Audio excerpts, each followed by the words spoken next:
Stop making these mistakes with your ab workouts.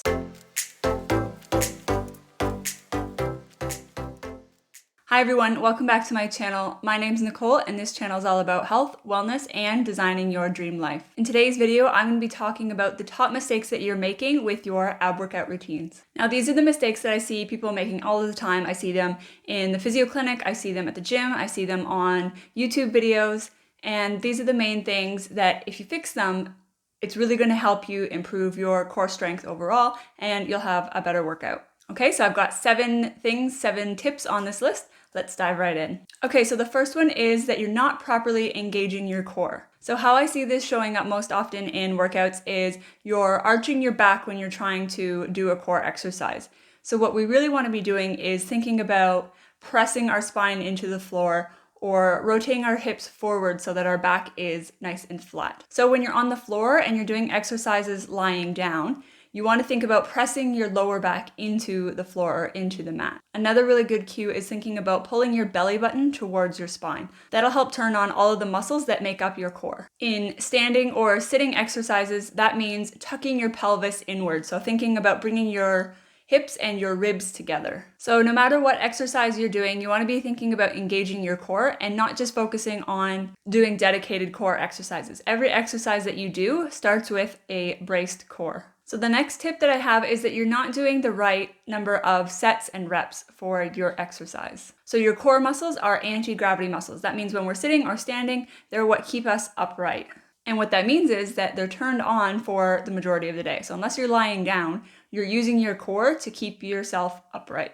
That also means that we need to be training high endurance for these muscle groups. So typically for building strength, we want to focus on sets that are less than 12 reps, usually in that 8 to 12 range.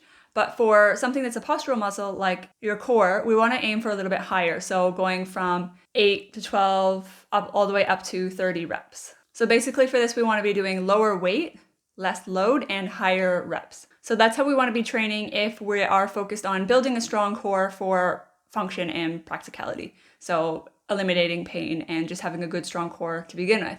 If you are just focused on building six-pack abs, then you can add in a few rectus abdominis, so those are the six-pack muscles in the front here, adding in some higher weights and lower reps just to build that hypertrophy, so making the muscles bigger. But for the most part, you want to be training higher reps. The next mistake is that you're only moving in one plane. So what I mean by that is you're only moving forward and backwards. So you're only doing like sit-up type exercises. There are lots of different muscles that make up our core. So we want to be including lots of different movement patterns with those exercises. So that includes forward backwards, like your typical crunch. We want to do side to side, like a side bend. And we want to do rotation exercises, like a bicycle. And that targets all of the different muscle groups that make up your core. That's also a lot more practical and functional because when we're using our core, embracing our core in real life, we're moving in all different directions. You might be bending down to pick up your groceries and twist to put them up onto the counter. That's a lot more realistic than saying we're just going to bend up and down straight for the rest of our lives and not twist and turn. The fourth mistake that I see people making all of the time is that you're using momentum. So we want to be doing core exercises nice and slow and controlled. If you're swinging your body around, then you're not actually engaging your core to the strongest that it can be. You're using momentum to generate that movement. So while you're doing your exercises, just think slow and controlled. Something that can help you to break that momentum is between each range of the exercise is to come to a dead stop. So when you lay back down onto the floor, stop entirely on the floor and then come back up again. The fifth mistake that I see people making all of the time is that you're doing exercises that load your back. So things like a sit-up. A full sit-up is one of the worst exercises you can be doing for your back. And to make it even worse is doing any sort of twist while you're doing that movement.